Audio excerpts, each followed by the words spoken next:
Hi YouTube fam, my name is Gina Marie and I thank you for joining me today. This is where I like to discuss solved and unsolved true crime cases, true crime facts and statistics, as well as missing person cases that I don't feel have gotten enough attention from mainstream media. If you're interested in these types of topics, I do hope that you will subscribe to my channel, and if you hit that little bell next to the subscribe button, YouTube will notify you whenever I upload new content. The topics that I discuss are intended for mature audiences only, and viewers' discretion is definitely advised.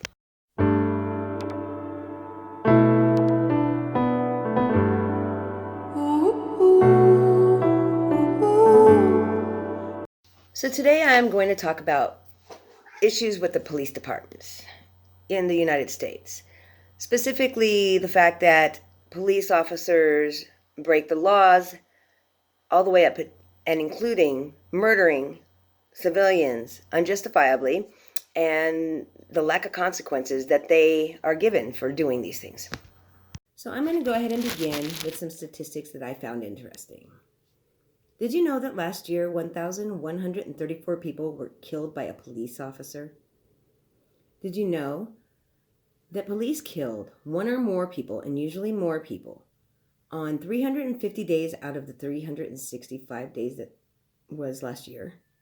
Did you know that 97% of the people who were killed by the police died from being shot? The other 3% were killed by tasers, physical violence, and police vehicles. Did you know that out of the 1,134 cases of police killings, only 11 officers were charged with a crime, even though they were mostly charged with lesser crimes than what they had committed? But only 5 of them were even found guilty of anything at all. Did you know that there were 117 people that were killed after simply being pulled over for a traffic violation? Did you know that Black people that were killed by police were more likely to be unarmed and less likely to be threatening anybody at all when they were killed? Did you know that police killed 78 totally, completely unarmed people last year? And of those 78 that were murdered by an officer, 27 were Black, 23 were white, and 21 were Hispanic.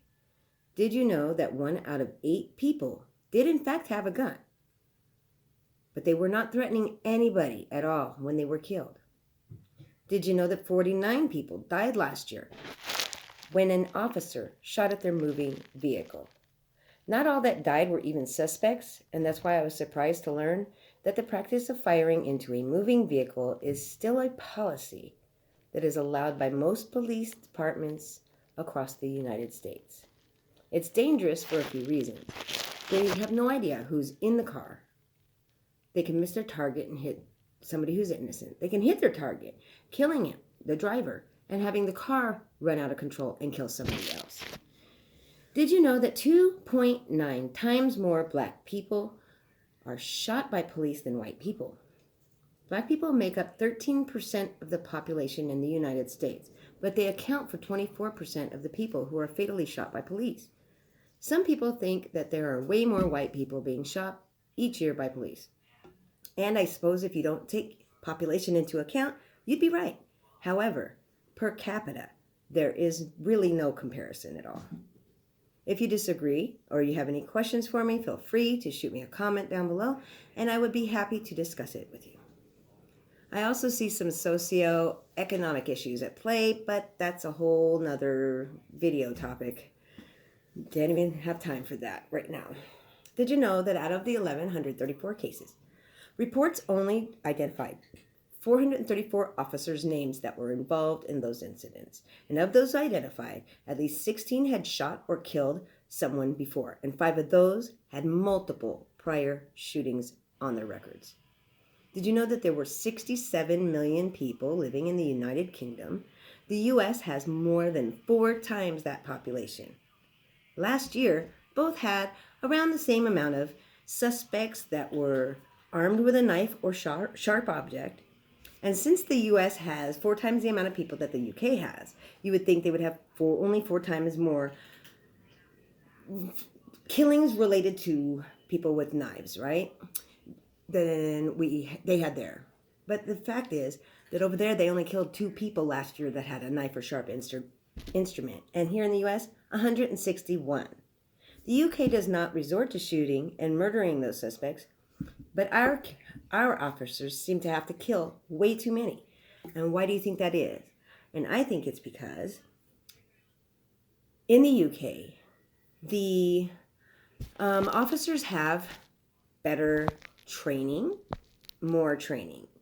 The numbers don't lie, okay? And they have specific training that teaches them how to de-escalate situations. And if that doesn't work, they also have enough training to know how to subdue suspects that are armed with a knife or sharp object rather than shooting them. Now, why aren't the officers in the United States given that same training? Don't get me wrong. I am not saying that all people that are killed by the police were killed because of a lack of training. And I'm also not calling all police officers murderers. There are good and bad in every group of people. Police, though, should be held to a higher standard. And unfortunately, in the cases of corrupt officers in the United States, not only should the actual one that is perpetuating the violent offenses be punished, and they're not, but so should those officers who stood by and did absolutely nothing and told absolutely nobody. What are they, afraid to be a snitch? They're cops, for fuck's sakes. I don't understand the logic behind policing other people, but not policing yourselves. Police officers are supposed to be protecting and serving the community in which they patrol and the citizens that are there. They are not supposed to cover up for the brothers in blue, quote unquote, who are corrupt, murdering, badge-carrying criminals with a superiority complex like the ones that I am about to talk about. 47-year-old Kim Potter worked at the Brooklyn Center Police Department in Minnesota. She had worked there as an officer since 1995. On April 11, 2021, around 2 p.m., Potter was a passenger in a patrol car and was tasked with training a new officer.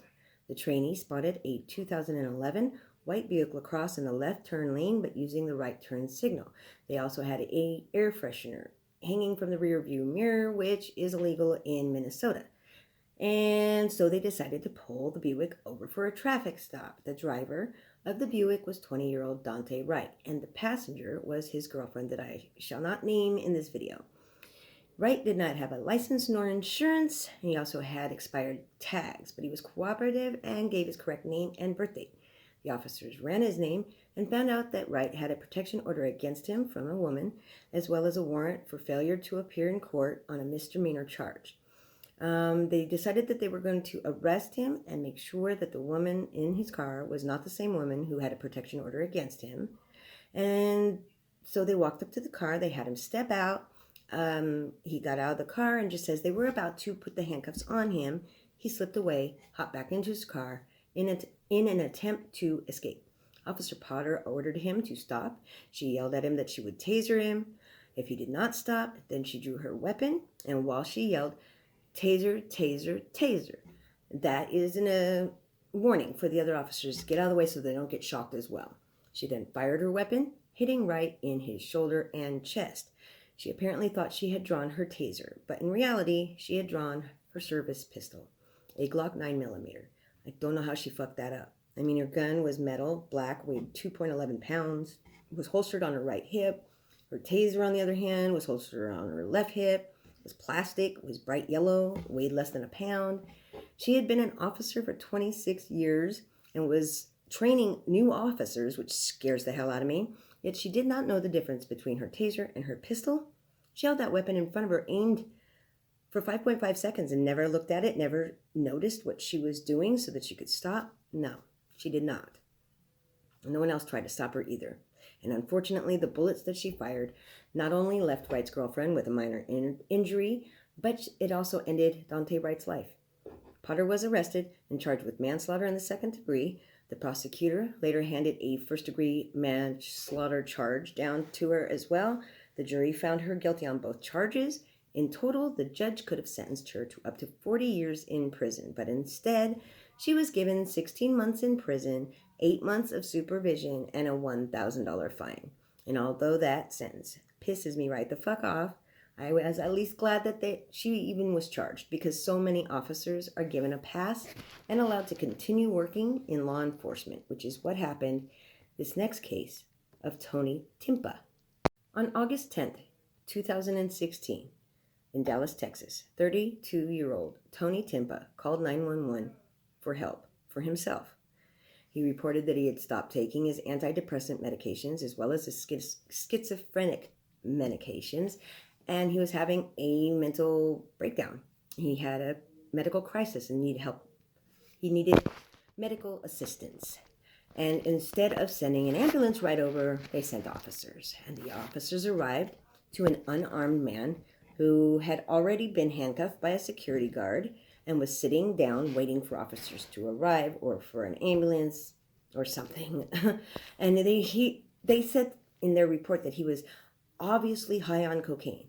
However, he was sitting still and calm. So I'm not quite sure where they came up with that, but it's their story and they stuck to it. Instead of trying to get him medical help and carrying officers there to help, the group of officers took Timpa, pinned him to the ground, kneeling on him with his face down. They zip-tied his ankles together. They kept him immobilized while waiting for paramedics.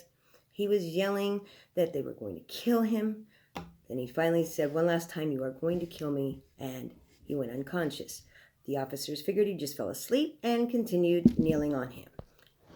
Why they figured he just fell asleep and yet thought he was on cocaine, I do not know, but as officers, they should know he would have done anything but fall asleep at that point, okay? They pinned him to the ground for a total of 14 minutes. Does that sound familiar to anybody? They did not bother to check his pulse. Instead, they laughed and they joked and they made fun of him and just kind of hung out while still kneeling on him, face down into the ground and waiting for paramedics. When the medics arrived, they just gave him a shot that was supposed to calm him, even though he was already unconscious, because the cops told them that he was high on cocaine, so they needed to sedate him. So they showed up. They gave him a shot to sedate him, even though, like I said, he was already unconscious on the ground.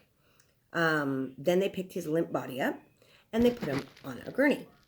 One of the medics, half-jokingly, asked one of the officers, "Hey, he didn't just die down there, did he?" They all stopped for a second, and that's when panic set in, when they realized that Timpa was no longer breathing. He did not respond at all to CPR. Tony Timpa had died within 20 minutes of officers' arrival. The officers had stated that Timpa was aggressive toward them in their reports. But later, camera footage from the body cam proved that the officers were lying, of course, and that Timpa had not been aggressive at all. He was calm and relaxed and just was looking for some assistance. The 3 officers involved were originally charged for his death, but shortly after, all charges were dropped, and they were then permitted to return to active duty. The name of these douchebag officers that killed Tony Timpa were Sergeant Kevin Mansell, Officer Danny Vasquez, and Officer Dustin Dillard. And mark my words, we have not, we have not heard the last about them. Eric Garner, he was a 43-year-old married father of 6, and he would buy packs of cigarettes and then sell individual cigarettes to people who could not afford to buy the entire pack, making a small profit off each pack. Yes, it was illegal, but the taxes on nicotine products in New York are extraordinarily high. And this is a very poor neighborhood. And he had no job and 6 children, and he was trying to make a couple bucks, okay? What he was doing was not much more illegal than jaywalking, okay? And it was absolutely nothing that excuses what happened next. On July 17th, 2014, Eric Garner was standing in front of a beauty supply store and talking to one of his friends. He was known around town as a peacemaker. a gentle giant. He was standing at 6'2" tall, weighed about 395 pounds. He had just finished breaking up a fight that he had come across a few minutes before. And as they were standing on Bay Street in Staten Island, New York, Garner was approached by two plainclothes officers, which he recognized as Officers Justin D'Amico and Officer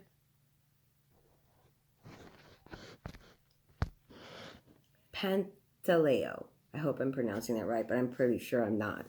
Garner's friend, his name was Ramsey Orta. He recorded this event from beginning to end, and it only took, again, 14 minutes.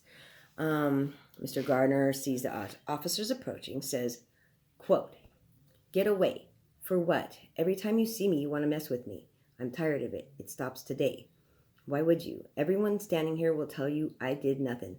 I did not sell nothing. Because every time you see me, you want to stop me from selling cigarettes.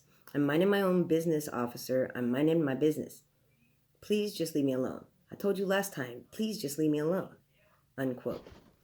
By last time, he was referring to earlier that day when the same officers had walked up to him and asked him questions like, where you going? Where you been? What are you doing?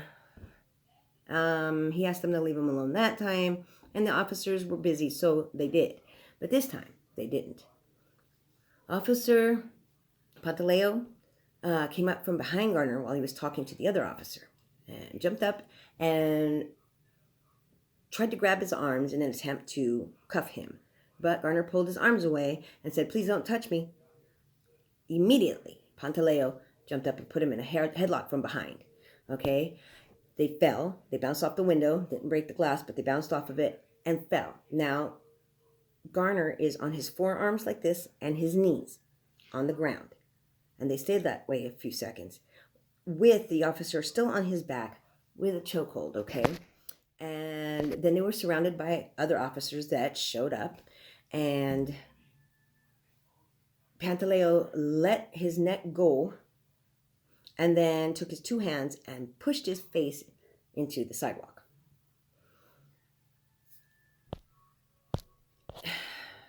I have no words.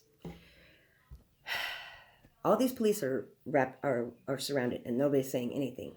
He now kneels on the back of his neck and his back, pushing his face still into the sidewalk, held him there. Okay? The video, as well as witness statements account, say that Garner said, "I cannot breathe."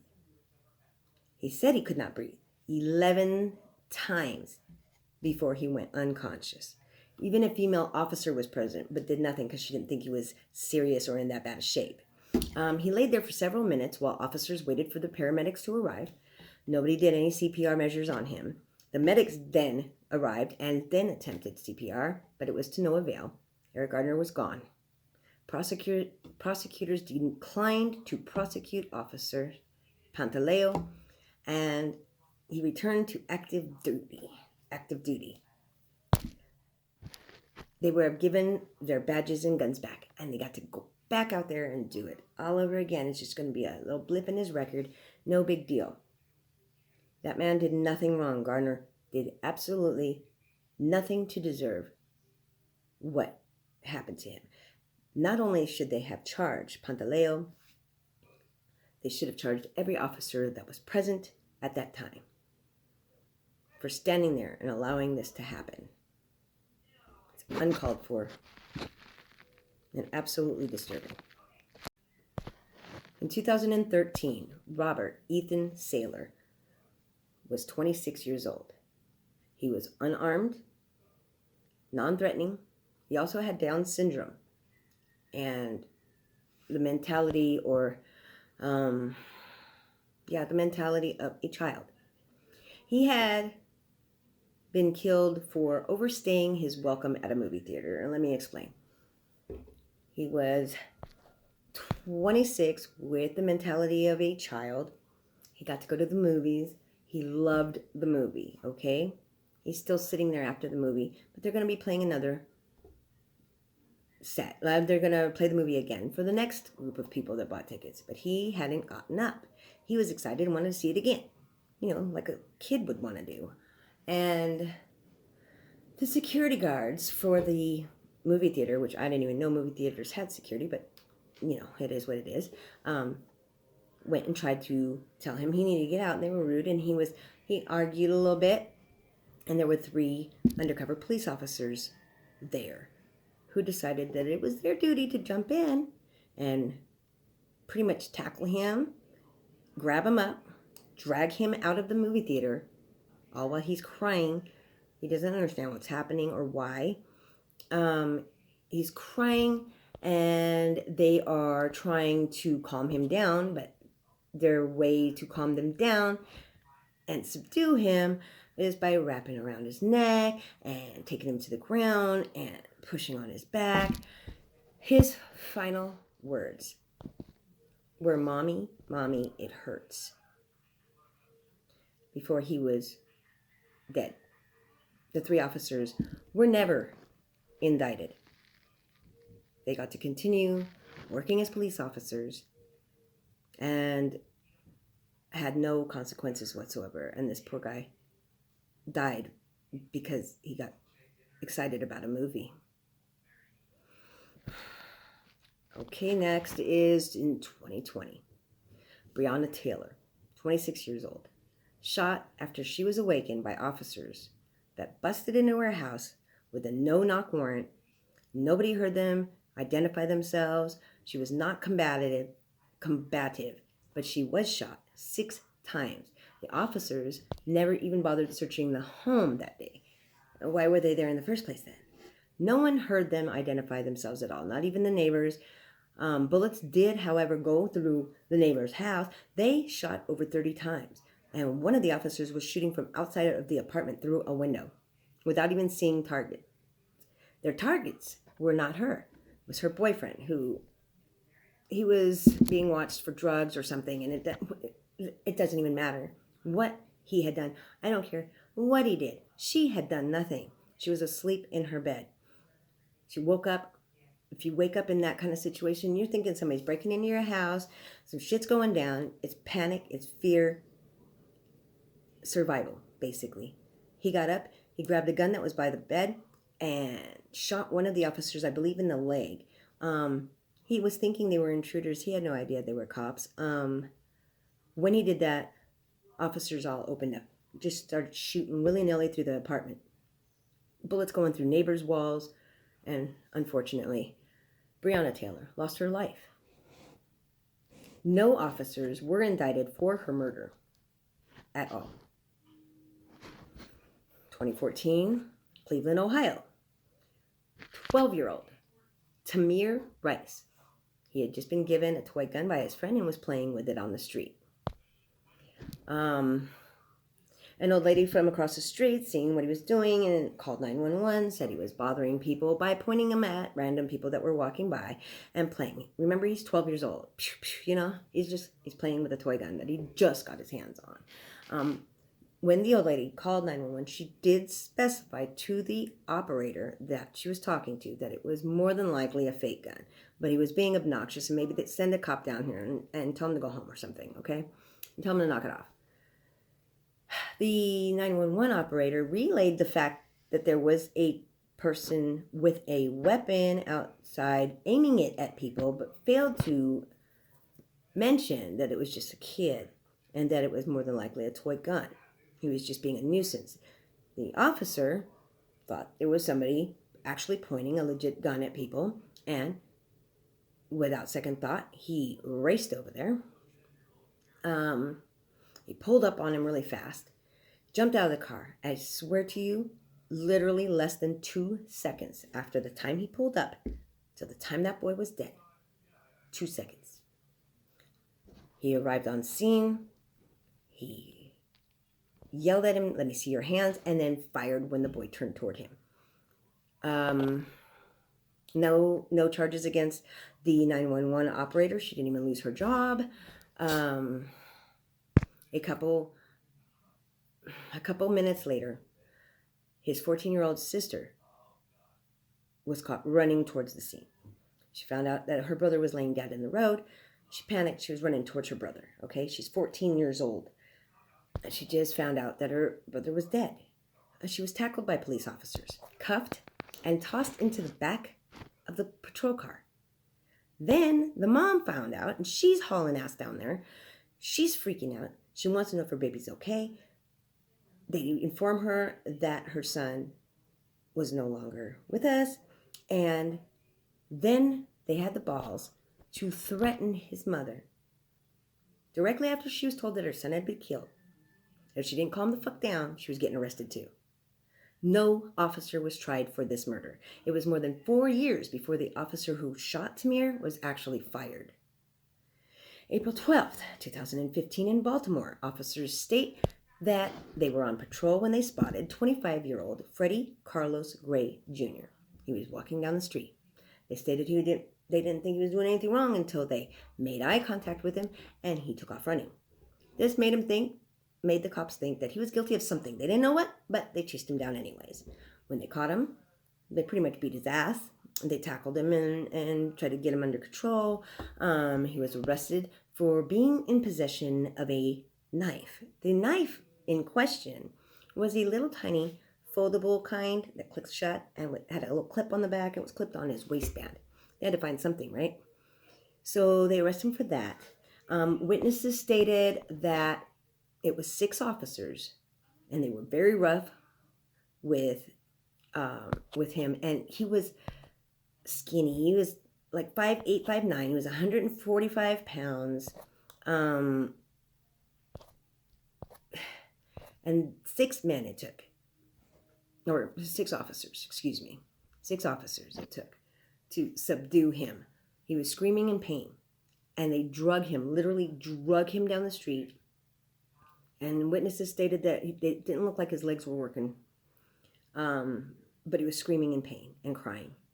And they drug him down the street and threw him in the back of a police van. They're supposed to seatbelt prisoners into the van. But there's this little thing that cops like to do sometimes, and that's not seatbelt them. And that way, when they could take a hard turn or whatever, and these people are handcuffed, so they're getting flung about and injured in the back of the van. This van made 4 stops on the way to the jail. Within 20 minutes of his arrest, within 30 minutes of the officers even spotting him, and 20 minutes, not of his arrest, but of him getting thrown into the van, the whole situation had come to an end. Now, it took 10 minutes for them to get him in the van. And they beat his ass all the way there and drug him and such. Put him in the van. They're driving around. First stop, they yank him out of the van and shackle his ankles, citing that he was being belligerent in the back of the van. He was causing problems and trying to fight them. He was handcuffed and injured. So I highly doubt it, but there's no proof either way, okay? Second stop, they may have beaten him with batons and bare hands. Stop number 3 was to pick up a second prisoner. And stop number 4, finally, was the stop where they had to call the paramedics to come and get Mr. Gray and bring him to the hospital. By then it had been 20 minutes since he got in the van. 30 minutes after they first spotted him. Within a half an hour, all of this happened. He was taken to the hospital. He had severe neck and spinal injuries and was in a coma. He was in a coma in the back of that van. I think they probably, and this is just me and conjecture, okay, but I'm guessing that they pulled him out of the van to shackle him, so they had like an alibi. He was being crazy and violent and so forth. But I think he was already in a coma then. According to the second passenger that was thrown in the back of the van with him, he was out cold when he got there. And that's on stop 3. So why did it take a whole nother stop for them to call the paramedics? He was already probably in the coma when they picked up the other prisoner. So I don't understand why they would have just left them in the van and kept on going. But I guess they decided finally that they better call the paramedics, okay? He died in the hospital 6 days after he got there, never coming out of a coma. The 6 officers were charged with various offenses that were in relation to his death. Officer Caesar Goodson Jr. was charged with second-degree depraved heart murder and was found not guilty. Officers William Potter and Brian Rice and Edward Nero and Gary Miller and Alicia White were all charged with involuntary manslaughter in the second degree, assault, misconduct, and false imprisonment. Nero and Rice was found not guilty. The charges were dropped against Miller and White, and Porter's trial was ruled a mistrial, and then instead of charging him again, they went ahead and just dropped the charges. I have just given you only a handful of examples out of the thousands of homicides that are committed by police officers in the U.S. in the recent past. There is not enough time in a whole month for me to tell the many stories of the thousands of murder victims that have died senselessly at the hands of the people who were sworn to protect and serve them. I have been trying to teach my 13-year-old that without having to suffer consequences of one's misdeeds, one will rarely find the need for motivation to change their ways. I mean, why would they? If they can do whatever the hell they want, whatever they please, no matter who the fuck it hurts, still get away with it, have no consequences, what is to stop them from doing it again? Unfortunately, in these cases, this means that more people will inevitably become victims of repeat offenders and that those outcomes could have been prevented. Why? Why is it that I have seen police cruisers speeding around without their lights on, tailgating people, not using their turn signals? I've seen officers driving while talking on their cell phones, which here is illegal, and they've been driving around typing on their laptops. What I have never seen is an officer getting pulled over by another cruiser and given a ticket. They'll sure the fuck ticket us though, right? My son just recently was pulled over. The officer stated it was because of the little crack in his windshield. There was no way, by the way, in hell that the officer saw the crack in the windshield until he walked up on the car because he was behind him. He was pulled over. The cop walked up to his car window, hand on his gun, and my son told him at that time that he was in possession of his own gun, because that is the law, you have to inform. The officer confiscated his gun, unloaded it, and kept it until their interaction was over. This is done for the officer's safety. What about our safety as civilians? Luckily, my son is still alive to tell his story. Unfortunately, there are too many sons out there that are not that lucky. The police are in fear of being shot. Yeah, so are we. And we will remain to be fearful and untrusting and pissed off until police officers are finally given the appropriate consequences for the crimes that they commit. No more double standards. No more murderers allowed to walk free with a gun and a badge. No more cops with histories of being abusive, being allowed to continue to work and have power over the general public. No more racial profiling. No more chicken shit prosecutors and judges. We need higher standards and accountability for those who are in power, not lower. More training, not less. How dare they ticket and arrest citizens for the same or lesser crimes that they have been committing and permitted to do so? It is long past due for change. It is time for officers to be fired for using excessive force, not given a vacation. Time for the police departments to begin building trusting working relationships with the communities that they patrol. It's time for people to do something and stand up. These officers are afraid to tell on each other, or they feel some kind of allegiance with the other officers where they won't tattletale, then you're a piece of shit too. If you know that you can go out there and you can just hand out punishments after punishments for people that you do not know for doing lesser crimes, but because you are friends with this person, you are not going to get them in trouble for doing things like beating people up because of the race, or murdering them because they panicked, or because, you know what, it's a power trip and we can get away with it anyway, so fuck it, right? Knowing about these situations and knowing what we do about how shit can go down out there, there are things that we can do to increase the odds of living through an encounter with police officers. When you have contact with law enforcement, you must do what they ask you to do when they ask you to do it. even if you know that you did nothing wrong. Even if the officer is one complete asshat, you are allowed to request that an officer call a supervisor to the scene for a witness, but you must continue to follow their orders. Always keep your hands visible to the officer. Remain calm. Don't become irate and belligerent. Do not resist arrest. Do not make sudden movements.